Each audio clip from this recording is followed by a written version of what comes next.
So pyramid schemes are basically kind of investment schemes in the guise of plantation. අර වගා කරනවා කියලා මම දැක්ක මේ සතියන්ත පත්‍රවලත් තියෙනවා මේ පෝර හදනවා ඒව ඇවිල්ලා ගන්න කියලා ඒක තනි පිටුවේ ඇඩ්වර්ටයිස්මන්ට් දානකොට පෝර හදලා ඉක්ුණාට කමන්නේ නමුත් ඒගොල්ලෝ කියනවා ඇවිල්ලා සල්ලි දාන්න කියලා ඒක තමයි ජනතාව පරිස්සම් වෙනවා. ඒ හදපු පෝර අරගෙන ගෝතම් කරන එක හොඳයි. නමුත් ඒ පෝර ගන්න ටෙලිෆෝන් කරාම කියන්නේ සල්ලි ආයෝජන කරන්න කියලා. එතකොට තමයි පොඩ්ඩක් අපි දැනුවත් කරන්න ඕන ජනතාවගේ අවබෝධය සහ ලිටරසි එක ඒ වගේ දේවල් වලට අහු වෙන්න එපා කියන එක. සමාජ මුදල් ආයෝජනය කරනකොට ඒක තමයි විශේෂයෙන් සලකා බලන්න. To refund the money back or any system? Which money? People have dumped money who? The public. So that's a legal process. Why don't you explain the process? Let's look at now. There are two types of things that we discuss. Firstly, I respond to your question on pyramid schemes, which are unlawful private schemes. Government was referring to unlawful last 3 months. අධිපතිතුමනි මේ pyramid scheme සම්බන්ධව යම්කිසි හඳුනා ගැනීමක් තියෙනවද pyramid ජාවාරම්කරුවන් කොයි පළාත්වලද වැඩිපුර ක්‍රියාත්මක වෙන්නේ නැත්නම් කොයි ජන කණ්ඩායම්ද වැඩිපුරම උන්ගේ ග්‍රහණයට ගන්න. ඒ වගේ කිසියම් හඳුනා ගැනීමක් තියෙනවද? ඒක තියෙන අපි කරපු මේ විමර්ශන සහ ඩිටර්මිනේෂන් නම් එක පළාත්වල තිබිලා තියෙනවා. වැඩිපුරම තියෙන අත් වශයෙන් පිට පළාත්වල තමයි අපි කම්පැනි 22 පබ්ලිෂ් කරලා තියෙනවනේ කියන්න පුළුවන්ද මොන පළාත්වලද කියලා? අතන අපිට භූගෝලීය වශයෙන් මොන පළාත් කියලා කියන්න අමාරුයි. බොහෝ විට දුෂ්කර පළාත්වල මේ මූල්‍ය සාක්ෂරතාව අඩු අය ගොදුරු වෙනවා කියන එක දකින්න ලැබුණ මුලදී. නමුත් මෑත කාලේ අපි නිරීක්ෂණය කරපු දෙයක් තමයි සාක්ෂරතාවය අතින් ඉහළ මට්ටමකින් ඒ කියන්නේ වෙනත් ආකාරයකින් බුද්ධිමත් අය විවිධ වෘත්තිකයන් පවා මේවට ගොදුරු වෙනවා. එතකොට අර ජෝග්‍රැෆිකලි බෙදෙනවා කියන එක නිශ්චිතව කියන්න පුළුවන් කාරණයක් නෙවෙයි. මේව සම්බන්ධයෙන් නොදැනුවත් බව සහ ඒ වගේම මුදලට ගිජු වෙලා ඒවට යොමු වීම හරහා ප්‍රදේශකින් තොරව දැනුම් මට්ටමකින් තොරව වයස් මට්ටමකින් තොරව බොහෝ දෙනා මේකට ගොදුරු විය හැකි බව තමයි අපි නිරීක්ෂණය කරන්නේ. පිරමීඩ සම්බන්ධයෙන් සිංහලෙන් පැහැදිලි කිරීමක් කරන්න කියලා ඔන්ලයින් ඉල්ලීමක් තියෙනවා. විශේෂයෙන්ම මම ඉස්සෙල්ලා ඉල්ලා සිටි ප්‍රශ්න වලට කියා සිටියේ පිරමීඩ සම්බන්ධවත් ඒ වගේම නීති විරෝධී තැන්පතු බාර ගැනීම සම්බන්ධ කාරණා දෙකම සම්බන්ධයෙන් මහා බැංකුව කටයුතු කරනවා. පිරමීඩ සම්බන්ධ නිසා මේ ප්‍රශ්න විශේෂයෙන්ම තියෙන්නේ අපි නැවත නැවත කියලා තියෙනවා බැංකු පනතේ 83 ඇවගන්තිය එහෙම නැත්නම් 83 සී වගන්තිය යටතේ වරදක් වෙනවා මේ විදිහේ ප්‍රොහිබිටඩ් ස්කීම් එකකට එහෙම එකක් ප්‍රවර්ධනය කරන එක මුදල් සපයන එක කළමනාකරණය කරන එක සහභාගී වීම වරදක්. ඒක අපි සාමාන්‍ය මේ පිරමිඩ් ස්කීම් එකක් කියන වචනේම කියන්නේ සහභාගී වන්නන් සංඛ්‍යාව දිගින් දිගට වැඩි වෙනවා ස්තර වැඩි වෙන්න. එහෙම අපි ඒක වරදක් විදිහට සලකන්නේ බැංකු පනතට ඒක හඳුනා දුන්නේ 2005 අවුරුද්දේ. මොකද මේවට ඊටම අවාසනාවන්ත විදිහට නොදැනුවත් කමෙන් මිනිස්සු ගොදුරු වෙන නිසා. ඒක නීතිමය වශයෙන් වරදක්. ඒකට සම්බන්ධයෙන් ඒක දැඩි දඬුවම් දෙන්න පුළුවන් අධිකරණ ක්‍රියාමාර්ගයක් හරහා ඒ කෙසේ වෙතත් බොහෝ දෙනාට සිද්ධ වෙන්නේ අධිකරණ ක්‍රියාමාර්ග වලට යන්නත් කලින් Tamanගේ මහන්සියෙන් උපයාගත්ත ධනෙ නැති කරගන්න. ඒ නිසා අපි ඒක අර නීතිමය ක්‍රියාමාර්ග ගන්නවා වගේම දැනුවත් කිරීම කරනවා. සමාගම් 23ක් මේ වන විට මහ බැංකුව විසින් නිර්ණය කරලා තියෙනවා මේ ආකාරයට නීති විරෝධී පිරමීඩ ව්‍යාපාරවල යෙදෙනවා කියලා. ඒවා නීතිය බල ගැනීම ආයතන වලට යොමු කරලා තියෙනවා නඩු පැවරීම සඳහා. පහුගිය කාලේ මේ ක්‍රියාමාර්ග ගොඩක් තිබුණ නිසා අපිට පේනවා ඒවා අලුතෙන් මතුවීම ටිකක් අඩුයි වගේ. ඒ වුණත් බලන්නේ දැනුවත් කිරීම සහ විමර්ශනය කිරීම සම්බන්ධයෙන් කිසිම අඩුවක් නැතුව මහ බැංකුව කටයුතු කරගෙන යනවා.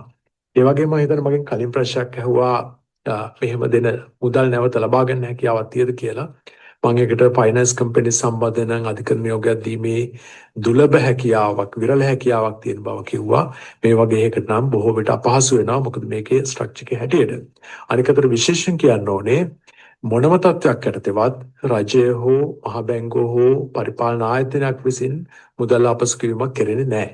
මුදල් අර සොරාගත් අයගෙන්ම තමයි අධිකරණයක් විසින් උපයා දුන්නත් කරන්න ඕන. Since I didn't mention that in English, I must tell that in English as well. Even though there are rare possibilities that money could be ඊයේ ගත තීරණය ඒකට ඉදිරි දැක්කමත් එක්ක ගත තීරණයක්. විශේෂයෙන් සඳහන් කරන්න ඕන අර එක මත සාකච්ඡා වෙනවා අපේ සංචිත ගොඩනැගීම සහ විනිමය අනුපාතය ගැන විශේෂයෙන් පහුගිය දවස්වල ඒකට හේතු වුණේ පහුගිය දවස්වල යම් කිසි ආකාරයක විනිමය අනුපාතයේ අර යම් කිසි වෙනසක් disorderly adjustment වගේ කියලා අපි දකින්නේ අර අපේ ප්‍රතිපත්තිය විශේෂයෙන් සඳහන් කරන්න අපේ උද්දමන ඉලක්කය ප්‍රතිපත්ති රාමුව යටතේ ඒක තමයි දැනට ලෝකෙ තියෙන හොඳම මූල්‍ය ප්‍රතිපත්ති ක්‍රියාදාමය.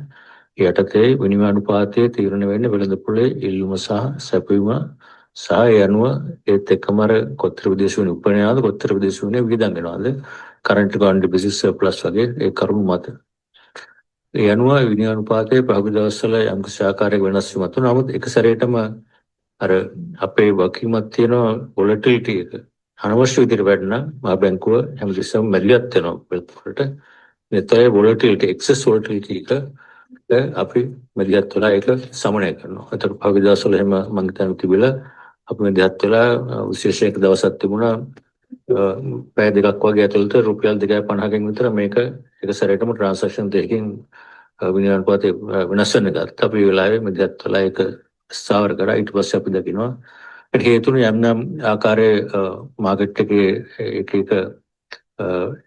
සමරදල් ෆැක්ටර් කරාම විශේෂයෙන් වාහන ආනයන වැඩි වෙලා කියලා තිබුණා. ආනයන වැඩි වෙලා කියලා මගේ මතයක් තිබුණා. අපේ සංචිත ගැන තිබුණා. ඉතින් ඒ වගේ මතවණුව සමහරවිට වෙනස් වෙනවා. ඒකට ඉතින් තමයි අපි මැදිහත් වෙලා මේක සමනය කළ දම් අනුපාතය ඊට පස්සේ යම් කිසි ස්ථාවරලා දෙන අනුව ඊට පස්සේ අපි මැදිහත් වෙලා නැවත සංචිත ගොඩනැගීම ක්‍රියාවලට යනවා. එතකොට අපි දකින්නේ මේ සංචිත ගොඩනැගීමේදී පැහැදිලිව අපි සඳහන් කරා IMF එකත් එක්ක යම් කිසි ටාගට් එකක් තියෙනවා. ඒතර gross official reserve දල සංචිතවල අපිට යම් කිසි ඉලක්ක ටාගට් ගන්න එක එස්ටිමේට් එකක් තියෙනවා. ඒතර අපි මේ මට්ටමට යනවා. විශේෂයෙන් සඳහන් කරන්න ඕන අපේ ලබන මාස දෙසැම්බර් මාස කාලය තුල පළවෙනි එක තමයි දැන් පහුගිය දවස්වල අපි දැක්ක වාහන ආනයනය අර විවෘත කරාට පස්සේ ජුලයි මාසෙ ඉඳලා එක්සරේටම LCs ඕපන් කරන වැඩි වෙලා යම් කිසි ආකාරයක වාහන ආනයනය වැඩි වුණා. මොකද දැන් දකින්නවා LC ඒ විවෘත කරපු දත්ත සීක්‍රෙන් පහළ වැටිගෙන එන්නේ. දැන් නොවැම්බර් මාසේ දෙසැම්බර් මාසේ සංසන්දනය කරනකොට ජුලයි අගෝස්තු සීක්‍රෙන් එක අඩු වෙනවා. ඒත් එක්කම වාහන ආනයන බිලත් අංශාකාරයෙන් නොවැම්බර් දෙසැම්බර් මාසවල අඩු වෙගෙන යනවා. ඒකට අපි දකිනවා මේක වෙළඳපොලේ දැන් සමන වෙන එක හේතුවක් යම් කිසි ස්ථාවරපත් වෙන්න. ඒකට ඉදිරියට යනකොට අපි දකින්නේ අර pent up demand එකෙන් ගැවිලි කරලා දැන් ස්ථාවර වෙලා වාහන බිලත් අඩු වෙලා තියෙනවා. ආනයන යම් කිසි ආකාරයක ස්ථාවර වෙලා තියෙනවා. ඒකට ඉදිරියට යනකොට ඒ විශේෂයෙන් දෙසැම්බර් මාසේ remittances වැඩිපුර වෙන ඒ වගේම එක්ස්පෝර්ට් කන්වර්ෂන් වැඩි වෙන සංචාරක සහ remittances වලින් එන වැඩි මාසයකට අමතරව ජාත්‍යන්තර මුල්ලාර මුදලේ ඒ වාරිකය පස්වෙනි වාරිකය දෙසැම්බර් 15 වෙනිදා අනුමත වෙනකොට එතනින් මිලියන 340ක් විතර ලැබෙන්න තියෙනවා. ඊටත් අමතරව ADB එකේ ඇග්‍රීමන්ට් එක අත්සන් කරා මේ මාසේ දල මධ්‍යස්ථාන වශයෙන් අර පොලිසි බජට් සපෝට් මිලියන 370ක් ඒක ලැබෙන්නේ ලබන මාසේ. ඒකයි වර්ල්ඩ් බැංකින් උතා මුදලක් ලැබෙනවා. ඒක තුරාම ලබන මාසයේ සාමාන්‍යයෙන් තව මිලියන රජයට ලැබෙන්න තියෙනවා මිලියන මම හිතන්නේ 370යි 340යි 850ක රුපියල්. ඒක ලැබෙනවත් එක්කම අපි දෙසැම්බර් අග වෙනකොට සංචිත ප්‍රමාණය කාර්යස්ථානයෙන් පස්සේ පිට වැඩිම අවුරුද්ද අවසන් කරන්න පුළුවන් මෙතෙක් තිබිච්ච වැඩිම සංචිත gross official resource වැඩි වුණා මේ මට්ටමට. මේ මාසය අන්තිම වෙනකොට යම් කිසි බිලියන 6 මට්ටමේ තමයි පවතින්නේ.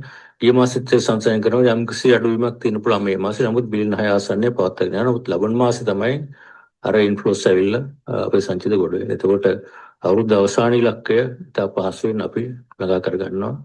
ඒත් එක්කම විනිමය අනුපාතය යම් කිසි ආකාරයක වෙළඳපොළ තීරණය කරන විදිහට ඒක තීරණය වෙයි. ඒකෙන් දෙපැත්තටම තියෙනවා import tourism remittances exports වගේ වට විනිමය අනුපාතය යම් කිසි ආකාරයක ක්‍රමානුකූල වෙනස් වීමෙන් වාසියක් තියෙනවා. ඒ වගේ imports වලට යම් කිසි control එකක් එනවා.